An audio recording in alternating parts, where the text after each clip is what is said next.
Uno, dos, tres, cuatro.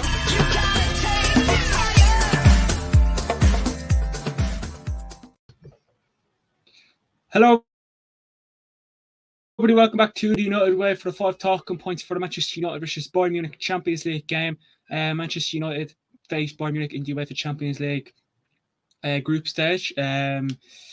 Game week 6, and Manchester United lost by a goal to nil from a goal in the second half from Kingsley Coman. Listen, safe to say it was coming. And again, I'm not going to talk too much about the score. We know what the score was. We know the job. So it was 1-0 to Bayern Munich. Here is the stats. So Manchester United had 5 shots to Bayern Munich's 10. Shots on target, Manchester United 1 shot on target, Bayern Munich 3. Possession.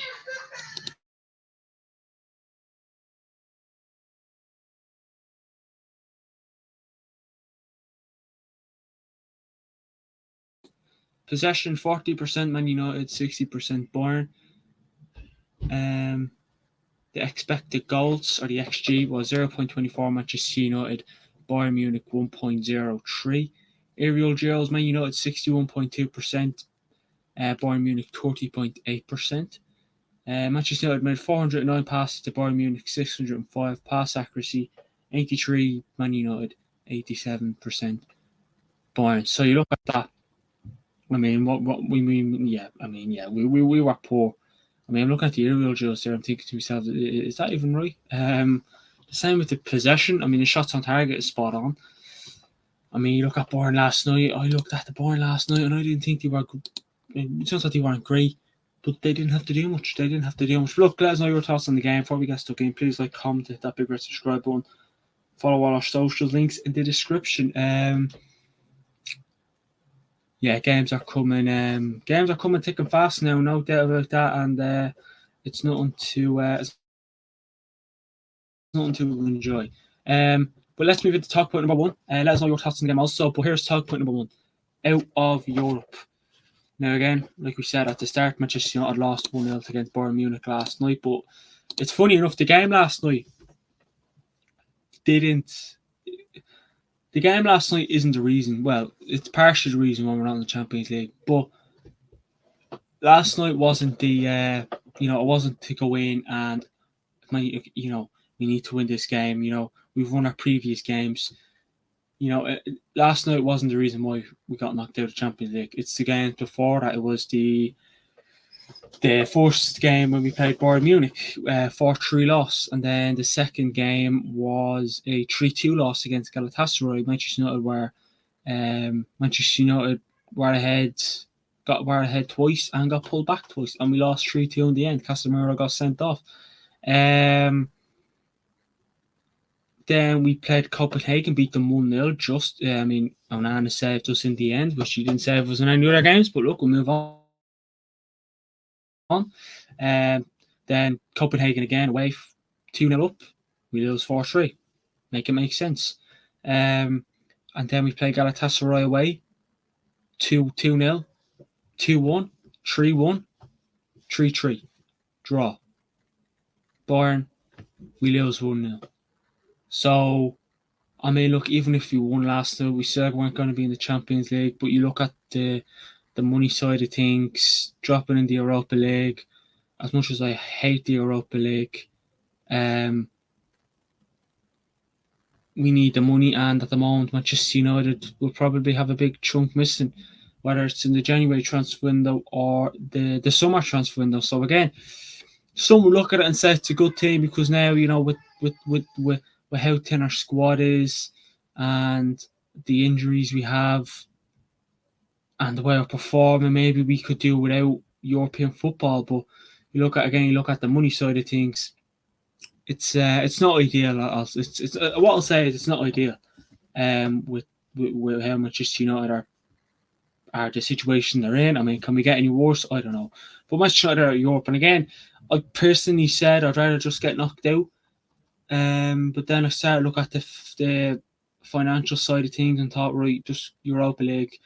again, I don't think we would have won the Europa League anyways. I think that's personally, in my opinion, up between Liverpool and whoever drops in from the group of death that is between Newcastle, PSG, Dortmund, and Milan. That it's them. So yeah, I mean, you look at it and let us know what you think. Is it a good? Obviously it's not great. I'd love Manchester United to be in the knockout stages of the Champions League. I would have loved that. But look, it is what it is. We're knocked out of the Champions League. We're knocked out of Europe. It's not the Champions League. We're knocked out of Europe, man. Can anyone tell me the last time we finished fourth in any European competition? I like group stage was. I'd really, I'd love to know that because it must have been a long time ago. We finished third a couple of times, but I know fourth place. Yeah, it doesn't ring a bell. But look, let us know what you think. Manchester United out of Europe. Are you kind of not obviously you're not happy, but are you just like, right? I don't mind. With the depth we have and the injuries we have, I'd rather just have one game a week. Let us know in the comments below. And yeah, talk point number 2. Injury concern. Now there's injury concerns over Harry Maguire and Luke Shaw. Harry Maguire came off. It wasn't long before half time. And I'm not sure what it was. I don't know what it was. He was kind of holding up, above the hamstring. Was it a hamstring? We don't know. Luke Shaw supposedly pulled a hamstring, so God knows, it could have been a groin for Harry and a hamstring for Shaw. But listen, I never thought I'd see the day where Harry Maguire coming off, because I'm sure there's a high possibility that we could be travelling to Anfield on Sunday without Luke Shaw and Harry Maguire, which Luke Shaw's not back. Luke Shaw, he's only back from injury, and he's not back long enough, so he's back into that injury pile again. So is it to get into the stage where Luke Shaw is just going to be that injury-prone player now? Do we have to look forward to another fullback? I don't know. We have Malacia. Reguilon, for me, don't really rate him as much anymore. I'll be honest. I never really did. I don't think anyone did. It's more of a hype train, to be honest with you, like the rest. But yeah, look, it's a concern, and hopefully they're not, injuries that can keep them out, for a long time. I mean, hopefully we have Sean Maguire back on Sunday. Maguire, I always say it'll take a lot for Maguire to go down,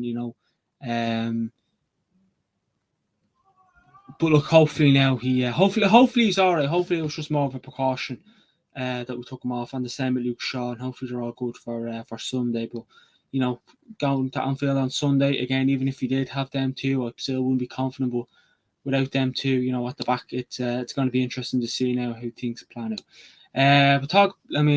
Hopefully it's not too bad. I never thought I'd say that. Never hated Maguire. Maguire, respect where credit's due. His transformation, his redemption, has been absolutely brilliant.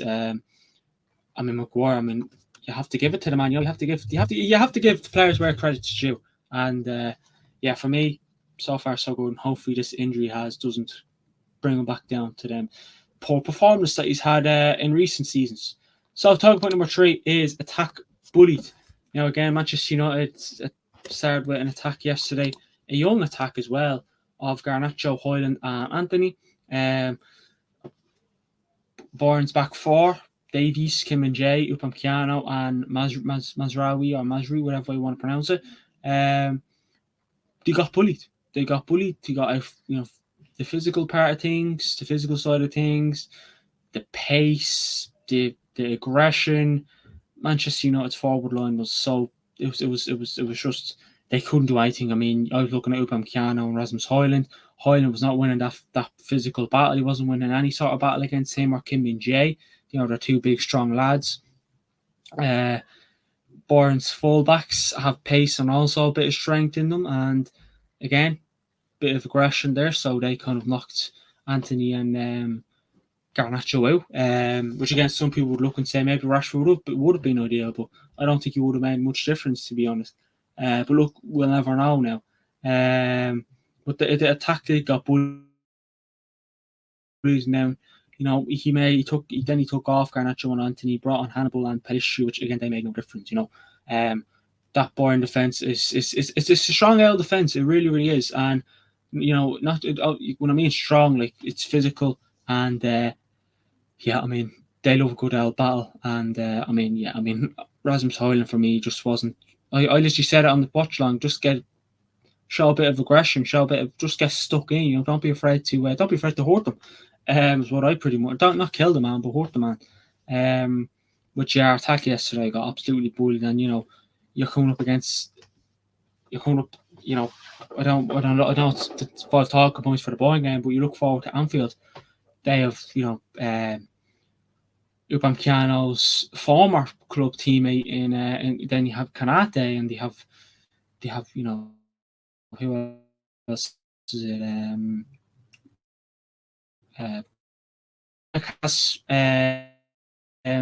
Alex Trent, Alexander Arnold. They're all over us. Something that just didn't click whatsoever. So, talk point number 4. That is, we already did that. Talk point number 4 is flat performance. Now, again, we pretty much spoke about the attack. Manchester United's performance yesterday for me was very, very. It was as flat as a pancake on Pancake Tuesday. It was as flat as our chances of beating Bayern. But look, we move on. It was very, very flat. Personally, we kept sitting back, and it's like we were going into that game with fear. When you're at home at Old Trafford, you should go into that game thinking, right, let's just get stuck in. No messing about here, lads. Put your head down, get stuck in. No more than that. Like I said, up top, we were out muscled. Midfield, maybe you could say Amrabat wasn't too bad yesterday. Again, no Manchester United player yesterday was outstanding. By the way, just to throw that out there. Maguire's probably the best player until he came off, but then it maybe moved over to Varane or maybe Amrabat. But look, I actually Maguire was man of the match, but then I moved forward. I thought a lot more, and I said, maybe Rafael Varane or Amrabat or the referee. I mean, Leroy Sané. Listen, if Sané could finish yesterday, he would have bet us around, no doubt about that, 100%. But look, the performance was flat. The game plan was basically trying to sit back and beat them on the counter attack. Bayern knew we were all about. Before the game, Thomas Tuchel was coming out and saying, this is how we think Manchester United will play, and whatever Bayern, whatever the homework was, they dug in. They seen strengths, more weaknesses than strengths for me. And no player looked bothered on that pitch yesterday, to be fair. They looked, and it's no excuse for me, no doubt about it, but they looked like, it's like they played the match beforehand, or it's like they were just still asleep because there was no aggression, no passion, no desire, no one looked bothered, like, I'm going to get stuck in. No one did that. No, everyone just looked like, I'm not going to bother. What's the point? So the performance for me was so flat, so poor, and we spoke about it in the watch line and the post match reaction. Check them out if you haven't already, especially the post match show. But yeah, like I said, the game plan for me was poor. The game plan for me was poor, and maybe the game plan would have worked better if we had better players.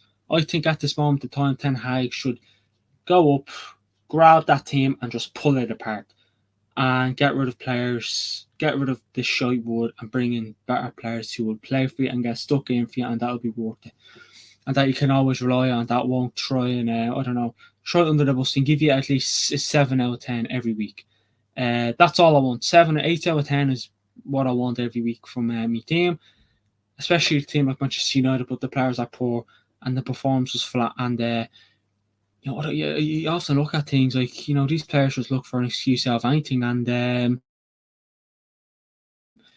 look, not bothered. The excellent performance was very, very flat. Let us know what you thought. Talk point number 5 is please, Ten Hag, please. If you keep playing him, you're going to get sacked. Drop McTominay. I was looking at a stat thing before it came on the 5 Talking Point show, and Scott McTominay wasn't even on it. He was low, 0-0. I forget what the stat was. I'll be honest, but there was like a stat graph. McTominay wasn't there. He was nowhere to be seen. He was literally at the very, very end. There's 22 players on that pitch. He was at the end. Think about that. The referee probably had a higher rating than him, let's be honest. McTominay for me just doesn't do much. Some would say, oh, but he scores goals. McTominay for me is a hype player. He lives from hype. He scores a goal or two every week, and then we think, oh, he's the best thing to sliced bread. Then we forget about his recent performances. I criticised him for a Chelsea game. He scored 2 goals, right? Fair enough, happy days. He made me look like a fool, but now he's making himself look like a bit of a dog. For me, Scott McTominay, just if you're looking for someone to ping a ball forward, or to get stuck in, or to track back, McTominay is not the man for you. With the players we have at the moment, Kobe Mainoo is the man. We don't know how to ping a ball forward. That midfield doesn't know how to ping a ball forward. Amrabat tries it every now and again. Bruno tries it every now and again. McTominay doesn't. Casemiro done it. Usually does it when he was fit. McTominay just doesn't do much. He tracks forward. He runs around like a headless Scottish chicken. He runs around like a headless chicken for me. He doesn't do much. It's like Ten Hag. It's not Ten Hag. It's like McTominay gets told what to do, and he's like, right, just run around like a headless chicken. I like McTominay. I'm not sitting here and hating Scott McTominay, but I don't know what he does besides scoring goals. What else does he do? What else does he do? It's like he gets a bit cocky every now and again. And Ten Hag, he won't drop him for Sunday because he won't. It's probably the same midfield. Obviously, Bruno suspended, but besides that, you'd have the 2 same defensive. Amrabat, fair enough. People mightn't rate him, but look, who else are you going to have there, right? I'd have Amrabat Mainoo, but then he's probably more likely going to have. God knows what midfield he's going to have. He might play Hannibal, or he might play McTominay forward in Bruno's position. I don't know. You just don't know. But for me, Ten Hag should drop McTominay because it's not Ten Hag has his favourites. And by the way, just to say, I back Ten Hag still. Just to throw that in there. You're never going to get me saying it'll be a while anyways before you get me saying I want Ten Hag gone. A very, very long time. Probably another season or so. But you hope with Ratcliffe coming in, he can help us. Hopefully, he can be the hero we thought we didn't need, but which obviously hopefully we do. But yeah, McTominay for me, I drop. Like I said, he tracks forward too much. He doesn't do his job. Doesn't really mark his man. Doesn't track back. Can't ping a ball forward if he needs to be. No way. But look, that has been the 5 Talking Points versus Bayern Munich. Let us know what you thought of the match. Give us your 5 Talking Points. Follow all our socials, by the way. Links in the description. Be much appreciated. You can see if you're there in the edit there. We're not really on Twitch as much, so I'll have to figure that one out. Or obviously Twitter has changed to X. What else am I going to say? Oh, do we know?